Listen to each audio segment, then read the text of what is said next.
अली बाबा और 40 चोर। कई साल पहले फारस नाम का एक देश था जहां अली बाबा और कासिम दो भाई रहते थे। कासिम बड़ा भाई और अली बाबा छोटा भाई था और दोनों अपने पिता की मृत्यु के बाद उनका व्यापार एक साथ संभालते थे।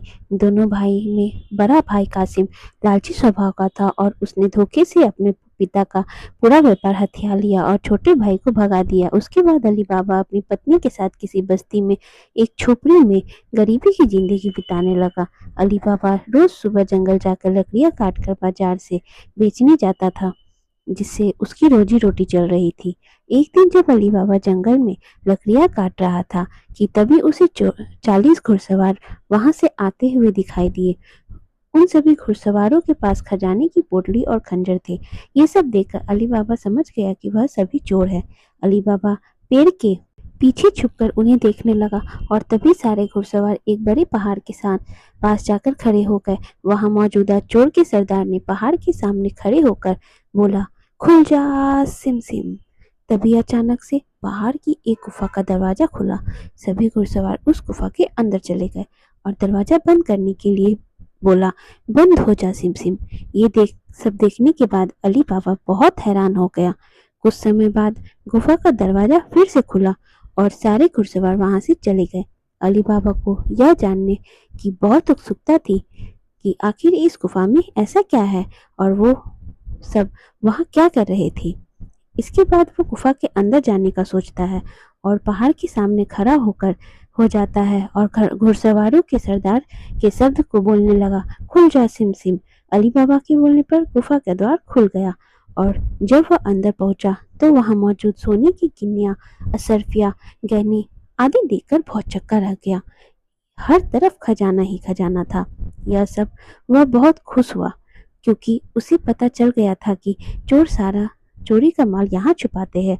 उसने जल्दी से एक पोटली में सोने की असरफिया भर ली और अपने घर लौट गया। घर पहुंचने के बाद अली बाबा ने सारा किस्सा अपनी बीवी को सुनाया। साथ ही इतनी असरफिया देखकर सोने की असरफिया देखकर उसकी आंखों को भरोसा नहीं हुआ और वह उन्हें गिनने लगी। इस पर अली बाबा बोल कि ये बहुत सारी असरफिया जिनको गिनते गिनते रात हो जाएगी। इन असरफियों को गड्ढे में छुपा देते हैं ताकि किसी को हम पर शक ना हो। तभी अली बाबा की बीवी ने कहा, मैं इन्हें गिन नहीं सकती तो क्या हुआ, इन्हें तोलकर अंदाजा लगा सकती हूँ। अली बाबा की पत्नी भागकर अपने भाई कासिम के घर पहुंची और वहां उनकी पत्नी से अनाज तोलने के लिए तराजू मांगा। यह सब देखकर कासिम की पत्नी के मन में शंका पैदा हुई और वह सोचने लगी कि ये लोग तो गरीब है और आखिर इनके पास इतना अनाज कहाँ से आया। वो अंदर जाके अपने तराजू के नीचे गोंद लगा कर लाई और अली बाबा की पत्नी को दे दिया। रात भर अली बाबा की पत्नी ने सारी असरफियों को तोला और सुबह जाकर उनका तराजू वापस कराई। जब कासिम की पत्नी ने अपने तराजू के पीछे देखा तो उसने एक सोने की असरफी चिपकी हुई थी और ये बात उसने पति को तुरंत बताई। यह देखकर कासिम और उसकी पत्नी में जलन की भावना पैदा हुई और ये सोचकर उन्हें रात भर नींद नहीं आई। फिर यह दोनों सुबह सुबह अली बाबा के घर पहुंचे और उससे उस असरफी के बारे में पूछने लगे। यह बात सुनकर अली बाबा ने कहा, आपसे कोई गलती हुई है, मैं तो मामूली लकड़हारा हूँ। कासिम ने बताया कि कल रात तुम्हारी पत्नी मेरे घर से असरफिया तोलने के लिए तराजू ले गई थी और उस तराजू के सोने की असरफी चिपकी हुई मिली। मुझे सब सच सच जानना है, नहीं तो मैं यह बात सबको बता दूंगा कि तुमने चोरी की है। यह सुनकर अली बाबा डर गया और उसने सब सच बता दिया। अली बाबा की कहानी सुनकर उसके भाई के मन में लालच आ गई और उसने खजाने की पूरी तरह से हथियाने की योजना बनाई और अगले दिन गुफा के पास पहुंच गया। कासिम अपने साथ एक गधा लेकर गया था ताकि उस पर खजाना रख कर ला सके। गुफा के बाहर कासिम वही बोला जैसे अली बाबा ने बताया था। उसने खुल जा सिम सिम बोलते हुए गुफा का दरवाजा खुल गया और कासिम अंदर पहुंचा और वहां इतना सारा खजाना देखकर वह हैरान हो गया। उसके बाद उसने अपनी बोरी में सोना भरना शुरू कर दिया, लेकिन बाहर निकलते वक्त क्या बोलना था वह भूल गया। कासिम गुफा में फंस गया था।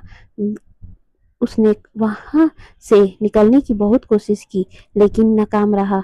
वह गुफा में कैद हो गया और थोड़ी देर बाद वहां सभी चोर आ गए। उन्होंने गुफा के बाद बाहर खड़ा हुआ गधा देखकर समझ गए कि कोई आया है। उसके बाद चोर अंदर जाते हैं, कासिम को ढूंढकर उसकी हत्या कर देते हैं। जब कासिम बहुत देर तक घर नहीं पहुंचा तो उसकी पत्नी भागकर अली बाबा के घर पहुंची और उसके बड़े भाई को ढूंढने के लिए कहा।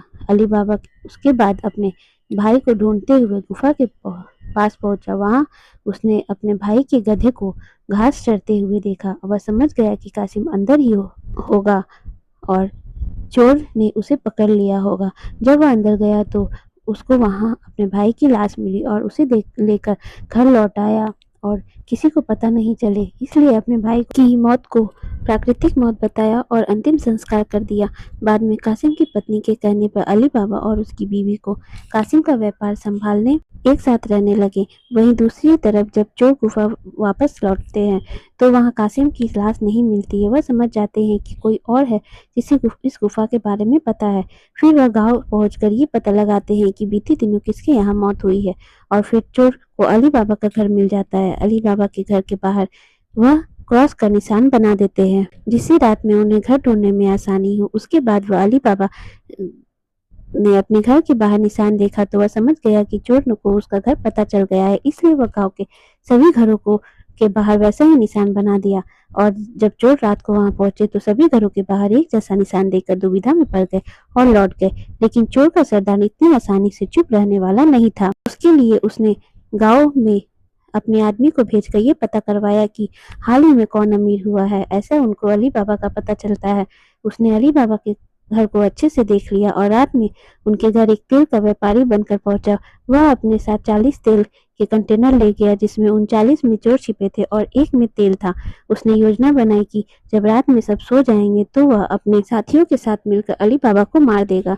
इसकी वजह से उसने अली बाबा से दोस्ती की और रात में उनके घर पर ही रुकने की इजाजत मांगी। अली बाबा ने उसे खाना दिया और ठहरने के लिए कह दिया, लेकिन अली बाबा की बीवी को उस पर शक हुआ और तेल के पीपों पर रखना शुरू कर दिया। ऐसे में पता चला कि उन 40 पीपों में चोर छिपे हैं और सिर्फ एक में ही तेल है। अली बाबा की पत्नी ने अपनी बुद्धिमान का इस्तेमाल करते हुए तेल वाले पीप में से तेल निकाला और गर्म करके बाकी 39 तेल पीपों में डाल दिया। ऐसा करके सभी चोरों की मौत हो गई। रात में जब चोरों के सरदार ने चोरों को बाहर निकलने का इशारा किया तो कोई भी बाहर नहीं निकला। उसने तेल के पीपों को देखा, सभी चोर मर चुके थे। यह दृश्य देखकर वह घबरा गया और वहां से भाग निकला। जब सुबह हुई तो अली बाबा की बीवी ने उसे रात की सारी कहानी बताई, जिसे सुनने के बाद वह खुश हुआ। इसके बाद उन चोर के सारे खजाने पर सिर्फ अली बाबा का अकेला हक था। ऐसे में वह देश का सबसे रईस और पैसे वाला आदमी बन गया था और अपने परिवार के साथ खुशहाल जीवन बिताने लगा था। मोरल ऑफ द स्टोरी: हमेशा ईमानदारी का साथ देना चाहिए। किसी के प्रति जलन की भावना नहीं रखना चाहिए।